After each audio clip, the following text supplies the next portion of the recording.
All right, so today's my birthday. Earlier this morning, I was thinking back, I'm like, what about all those shoots I've been on when it's been my birthday? I mean, inevitably as a freelancer, you're going to come across a time when, one, it's your birthday, and two, you're on a shoot. And for this one, we shot for the National Car Rental Company and their partnership with like the PGA Junior Athletic Program or something. Anyway, it was golf, it was car rental, and it was promoting a tournament happening out west. I mean, maybe Arizona, maybe New Mexico. Definitely the foliage, not quite the exact same as what we got going on here in Missouri. So that proved to be its own problem. One of the bigger problems, though, you come across when it's your birthday is whether or not you tell the production. Secretively, you kind of hope that they know that for some reason. I mean, at other offices, they have your birthday, and like, people always know that it's your birthday when you work at like a full-time for a company or something. And you assume maybe that the producers would know, but it's not always the case. Or do you play it cool and don't say anything like I did? And inevitably, one of the first they sees is on scrolling social media in between takes and sees it at your birthday. And then, he's like, oh, shoot, DP, hey, happy birthday. And then someone else hears and boom, then there's a trickle down effect. There's pros and cons to both of those. I think the biggest con is if you mentioned it earlier, you might at least get a grocery store cake out of it. Maybe a little pro tip, just go ahead and when you reply back on the call sheet, when they say, hey, please confirm May 10th for the shoot date, you say, yes, confirmed. That's exciting. It's my birthday. And then wink, wink, nod, nod. Bring a cake, yo. Anyway, so real quick, I just want to break down some of my favorite frames from this. Can't talk about this ad without talking about the dueling cameras we shot on. We shot on 2 RED Geminis, and we used Leica Summilux lenses. We had a gimbal version, and we had a easy rig version, and we had some ideas for some like tracking shots off of a gator with a black arm. That gator did not work day of, so there goes that. But we still rocked a ton of, hanging out of the car, movie shots, and we got creative with it. But you can't talk about the shoot without the legendary opening shot where we had the brilliant idea of taking a foam golf ball and instead of using CGI and hitting that ball towards camera. When you use an iron, it shoots up and nice and high. And when you use a driver, typically you can get under it and shoot it super high. And this is a foam golf ball, so once you hit it, it's got velocity, but then dies out pretty quick. Maybe 50 yards at the absolute max it can make it. So with an iron, it'll go like 30 yards at most. And really those first 5-10, it's almost like the inverse square law. Like as it doubles, it loses momentum. But we used this golf ball and we do this take once. We want the operator going in front as the golfer swings and the operator passes by and the golf ball soars overhead and it's a cool effect shot in real time. She does hit that golf ball and it does go right towards camera and it looks like it's about to go over and it does clear the lens. Not by much. It smokes somewhere on the matte box or maybe the camera's monitor, on the back of the RED Gemini monitor, which is still a heavy-duty monitor. But, subtle pro tip, when you're shooting golf balls, don't be the operator. Hire an operator for the gimbal stuff and let him go into the line of fire. It was one and done. I said, nope, we're done. We're not doing that. 1, we got it. It's in the can. Let's all watch playback. But 2, let's come up with a different idea. We cannot do that. And after we watch playback enough times, we're like, dude, this is a one and done take. Let's move on. Don't use a driver and a foam golf ball and expect simple results.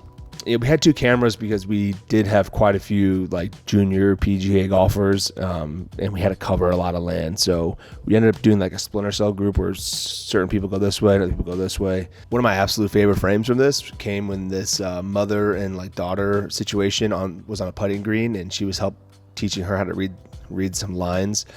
And we get this wider shot and we move in for a closer shot. Even on the wide shot, we're playing the ultra bounces, but as we move in tighter, we've got the 12x12 ultra bounce, pushing light, softly wrapping, and then we sneak in that 8x8 ultra bounce, and it's tenting all that negative fill. It's one of my favorite shots. Plus, it's just that RED Gemini and Leica look, how much that the mother falls off like so quickly right after the daughter. She's in foreground, and then got her golf stick, and then her mother's right behind her, and she falls off into total like beautiful bokeh. It's a beautiful shot. But that's another pro tip for people. Well, one of my favorite tools on set is the ultra bounce. You use the ultra bounce when you need the bounce, and if you want, it has a black side. Flip that thing around and get some negative fill out of it. When you're limited on crew, it's ideal to have just a straight up negative fill, 8x8, 12x12 black neg. Have that thing dedicated, but that takes a crew. If you're doing stuff outside, whether that's being tied down or having dedicated people with it, you're losing either crew or time to make sure that's locked in. And you're still not even talking about your bounce. So sometimes I'm dealing with the dilemma of, okay, we don't have enough crew, so let's go ultra bounces on these. That way we can figure out whether we're negging or bouncing. It's a nice combo to have the 8 and then the 12. If you wanted more neg, go with the black side on the 12x12. And if you wanted just a little bit more of a punch, use the 8x8, or vice versa. One other thing, if you want a softer look, go ultra bounce and then drape over that either your bleached or unbleached muslin. It's a very nice soft source. Anytime you go in for those close-ups and you can sneak that ultra bounce in, throw that bleached muslin on top of it, and that softens up that bounce even more. If you need more punch, just roll it up and throw it over the frame.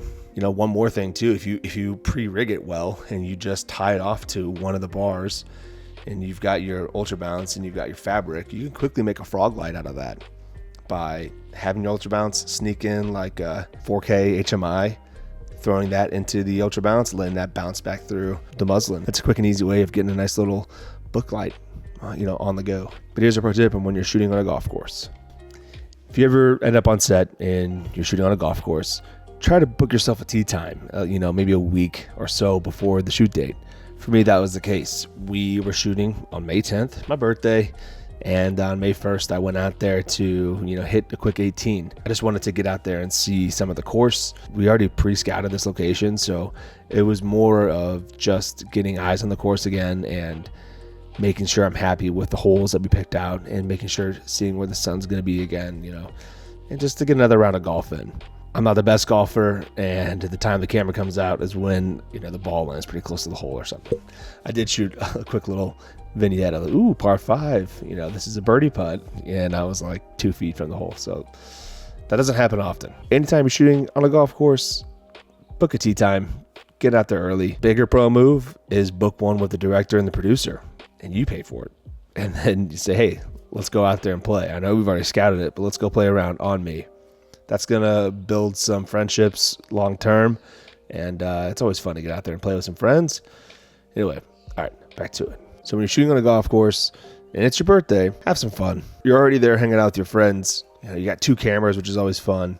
Shoot on some beautiful lenses. Hope and pray for the weather you're looking for. For us, I definitely wanted some sun, poking through the clouds during sunset.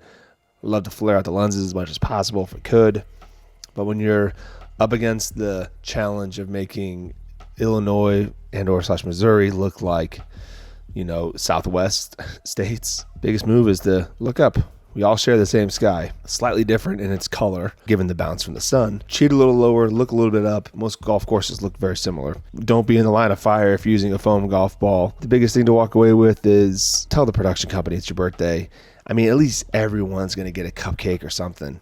And I think they'll remember you better for that. Or maybe they'll treat you even nicer. And lastly, don't try to play it cool. Don't try to hope and wait to see if the producers know it's your birthday. Go ahead and respond with that email saying, confirmed, I'll be there on my birthday. Wink, wink, nod, nod. Hope there's cake. All right, if you want to see more of my work, you can check out stevensecrethouse.com. Thanks for watching. Peace.